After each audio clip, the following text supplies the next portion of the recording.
This is the place where sports opinions collide. Dead in sports. I'm one of your three hosts, Kenneth B. Inge. Joining me, we have Shelton and FIFO. What up, fellas? What's happening? We just want we're getting together, man, to just kind of discuss the WNBA.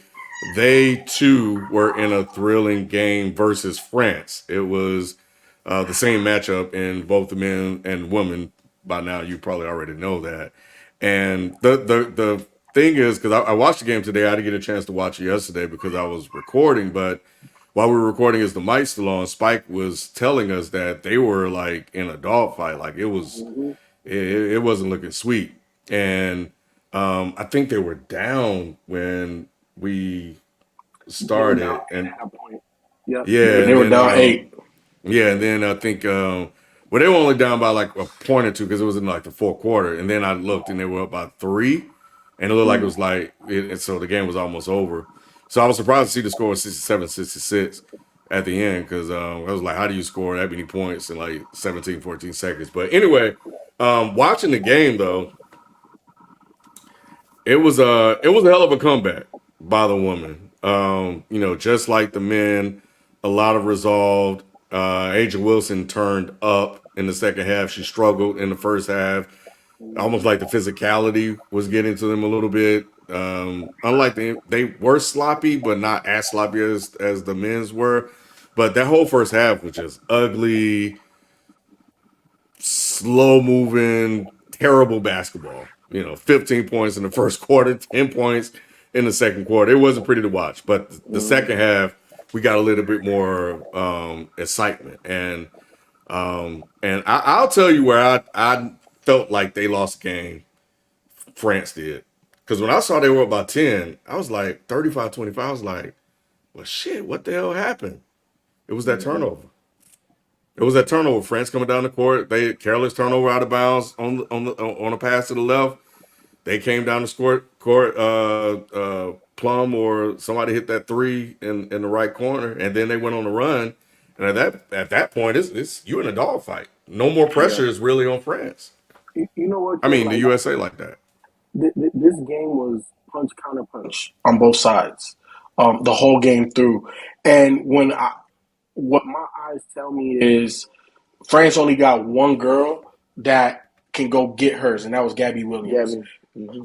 The point guard is nice, but down the stretch when she got blocked by Breonna Stewart, like she don't have enough in her bag. Now she did hit a Steph Curry three toward the end of that first half with the shot clock going down, and they even contested it. She hit that thing, so Yeah, that obviously was that she was got the awesome. range. Yeah, yeah, she definitely got the range, but she doesn't have the shot making ability. She's more of a pass first player, which is fine. But France didn't have enough of Gabby Williams where America does, because that's the style of basketball that we just cultivate in America.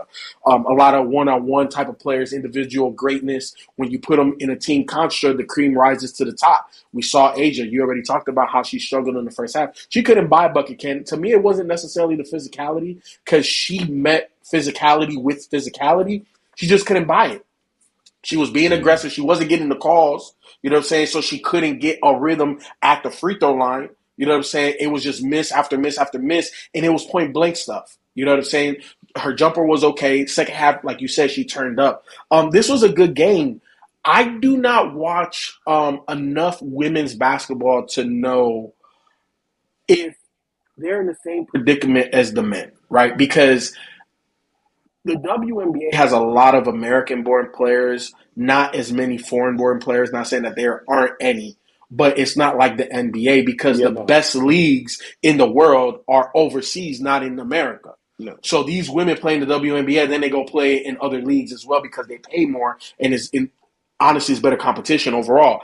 That being said, is this game a microcosm of the world just in general, of the world just catching up in basketball in general? Because you can honestly, like, watching that game, France had the size, but they didn't have the same amount of talent we did.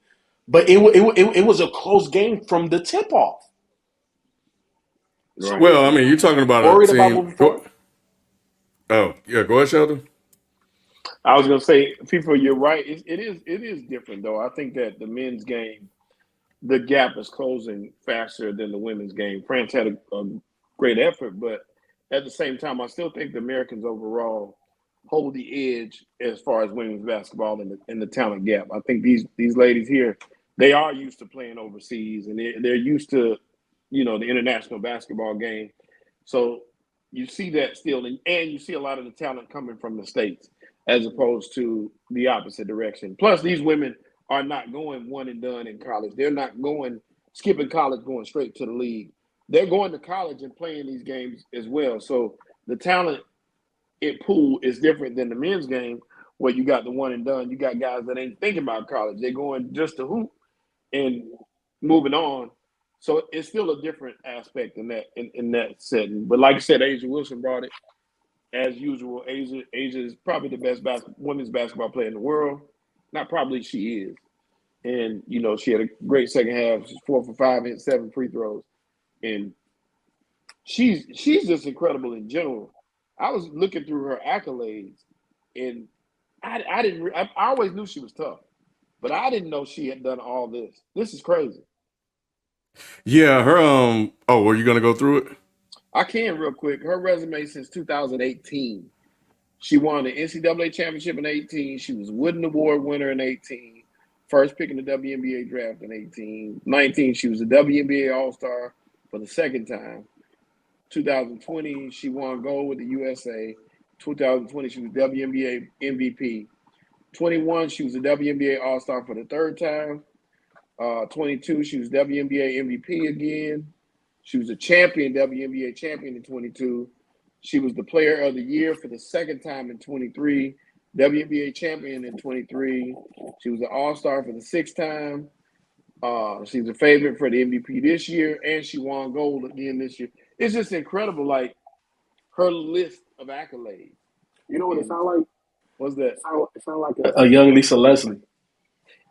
Exactly, and that's the type of talent she is.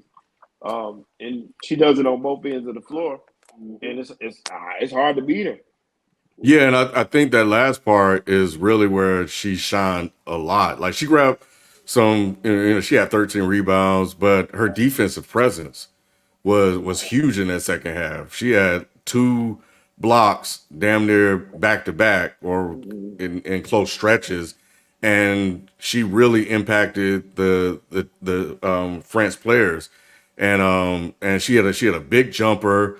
She was just everywhere. Like it's almost very similar to the men's, where what is the resolve, right? We were talking about this earlier, Shelton. Is like when you're on the court, things are not going your way. You're down. And it seems like everything against you. How are you going to stay in the game, stay mentally tough, and just wait until your moment Right. comes? And she was able to do that. The rest of them were able to do that. Plum came off the bench and was great. Breonna Stewart had some pretty big moments. And then in the fourth quarter, Copper. Copper, Yeah, Copper Kahleah Copper. was amazing. Like 10 points, eight clutch baskets. Yep. So it really became like this whole team effort where all of them came together, united around this common goal. Because we've had our conversations about men versus women's basketball and the popularity of the sport. And before is the mic on, we were just talking about, I was joking like, oh, they need Caitlin Clark when it was like in a close game. If they had Caitlin Clark, they wouldn't be in this situation. Q made a good point. Angel Reese's defense could have helped out, but I felt like the team was fine without either one of them, and not to have that conversation. But we're talking about a team that has won 60 straight games, and this is their 8th gold medal. They were in danger of losing that.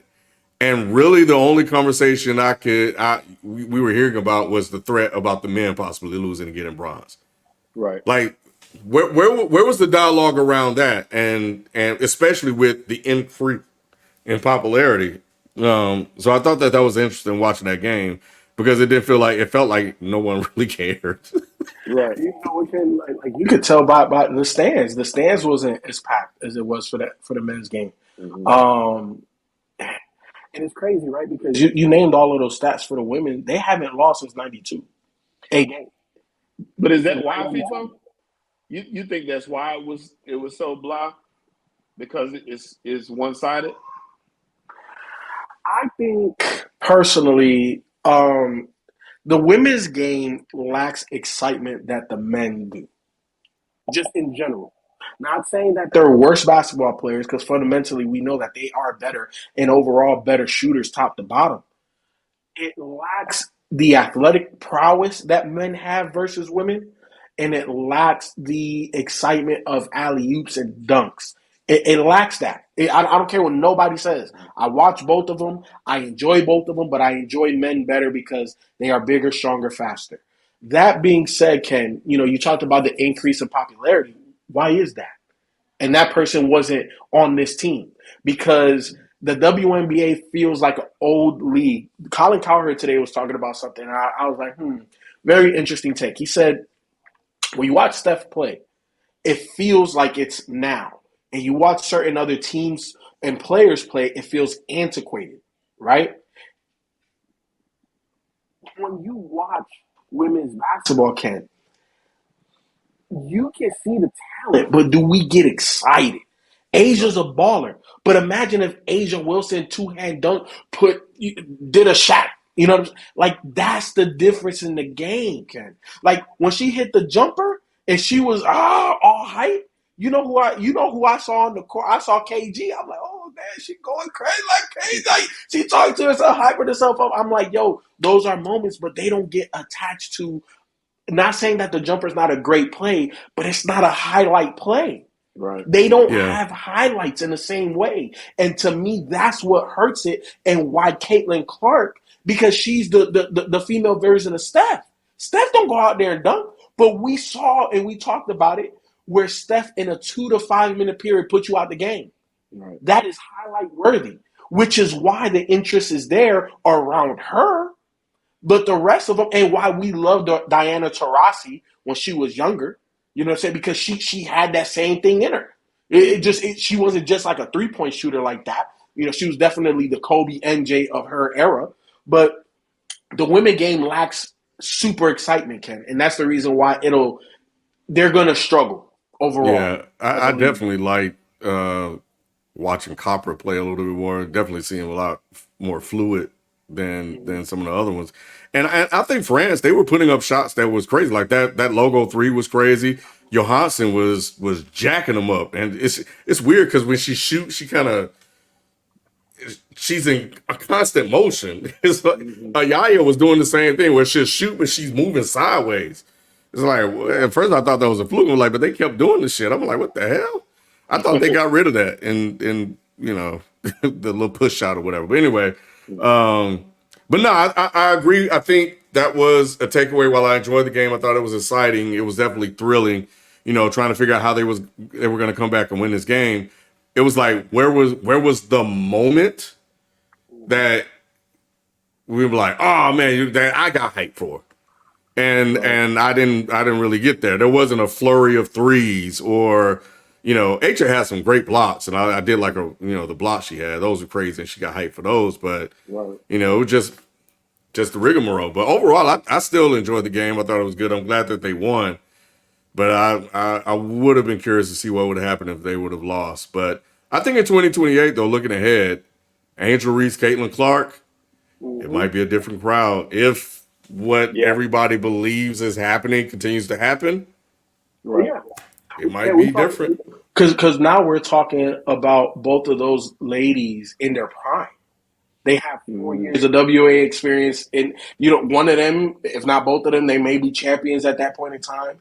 Like, there's so many things that can happen in 4 years for them, right? Right. But the thing that we do know is that they're gonna be ready, Yeah. barring catastrophic injury where they can't walk, or and I'm not putting that on nobody, but I'm just saying that's the only thing that will hold them back from not being the face of the USA team alongside of Asia Wilson, because Asia's still gonna be a baller. Because Mm-hmm. how old is Asia? She's late 20s, right? Yeah. She is. Hey, how old is Ava Wilson? Like I 26. knew. Well, you said 6 years in the league. She probably played 3 years of college. So boom, that puts you. She like 20, between 26 She's and 28. 28. She's 28. Boom. 32. You still balling, and you pair her with Angel Reese, that's gonna be middle 20s. Angel Reese gonna be like 25, 26. Oh man, Caitlin Clark going to be 24, 26? Like, yeah, man. I think I don't think that the women's game is as in trouble as the men's game. I do agree with Shelton because again, like when you look at like, bro, we stack 1 through 12. Yeah. And Mm-hmm. the women, the other women's are not stacked like that. They got No. ballers and they have chemistry and they have camaraderie, but they're not stacked like that. And in all honesty, the women's both, like you know what I'm saying, like they've been more dominant than the men. Mm-hmm. Yeah, Let's they be have honest. been. They've been more Yep. dominant. So I don't see that falling off. But for this game to be as close as it was, Ken, I talked to about having the three big dogs on USA men's basketball team and Mm. having Ant where his light didn't feel dimmed. The only light that was bright here was Asia. Oh, and Brianna Brianna Stewart. Stewart was Yeah. I, and then Copper. I Yeah. want yeah. Yeah, but Like Yeah. she came. those, I think she came off the bench, but yeah. yeah. But those three felt like, oh, y'all really y'all built like that. The rest of Mm-hmm. Right. them fell into a role. You know what Right. I'm saying? But I know the thing about Angel Reese and Caitlin Clark, they ain't falling into no role. they going out there to be the superstars of the team, and they want Mm-hmm. it. You know what I'm saying? So I'm not worried about them like I am the men. But congrats to them winning the gold. Yeah. Yes. Now the only thing, another thing that can stop him. I don't know if y'all saw this news about De'Erica Hamby, but she's suing the WNBA. She plays with the Sparks now, but she was with the Aces, and she's alleging discrimination based on the fact that she was pregnant, and they kind of came down hard on her. So that's something else that could go wrong in this Mm. time. But yeah, she's suing them. She filed a federal lawsuit against the WNBA and the Las Vegas Aces on Monday regarding her treatment from the Aces after revealing she was pregnant. So WNBA got all other problems, you know, within it too. But man, do you think that? Let me ask y'all this: do y'all think the solution would be to lower the goal to 9 feet or 9.5 feet? That's what I think. Nah, some of them motherfuckers can dunk now. They just don't do it. It ain't enough of them though. I want to see. I want to see a guard. What we like is seeing Ant or Ja, one of them guards, get up there and yam on somebody. Them guards in the WNBA can't dunk. It's the post players that can, get to the rim, but they can't. They can't, That's dunk fine, like man. It that ain't though. for everybody, bro. Like, I've always got excited when you see it happen because it's so rare. Yeah. So yeah, when I've seen women dunk, I was like, oh shit, that shit is tight. So if the guards can't get up like that, hey, it's just not meant for you. But you get a couple of them post players and centers, yamming, bro. That hey, Look, I've seen a couple of high school girls throughout the recent years getting up there. So I think the game is evolving, and I think that there will be a time where dunks are more regular. Not as much as the men's game, but it'll be more regular. You'll see maybe two, maybe three dunks a game. We're not there right now, but I think we're getting closer to it. we'll leave it there. Congrats to the USA Team USA women's basketball team.